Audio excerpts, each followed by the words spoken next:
Période de l'histoire des Turcs, après être devenus musulmans, qui a marqué les esprits et qui était la période la plus prospère et la plus organisée a été la période des Ottomans. Après la disparition de l'empire seldjoukide de l'Anatolie, les Mongols régnaient dans ces territoires.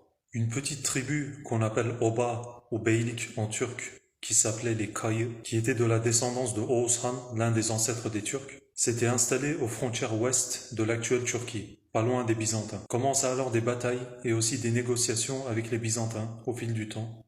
Et les Kayı commencèrent à gagner en territoire et en notoriété aussi. Le bey de cette tribu, c'est-à-dire le chef, s'appelait Ertuğrul.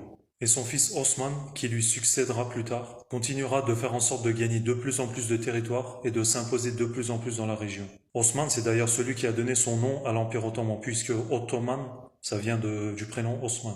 Plus le temps passait, plus les Ottomans se renforçaient et plus les autres tribus turques apportaient leur soutien aux Ottomans. Ainsi grandissait à une vitesse folle ce qui allait devenir plus tard l'Empire ottoman. D'ailleurs, beaucoup d'historiens se demandent comment une si petite tribu a-t-elle pu gagner autant de territoires en si peu de temps. Comment les autres tribus turques ont-ils pu rallier les Ottomans et comment ça s'est ensuite transformé en empire et a même des années plus tard fusionné le califat avec l'empire.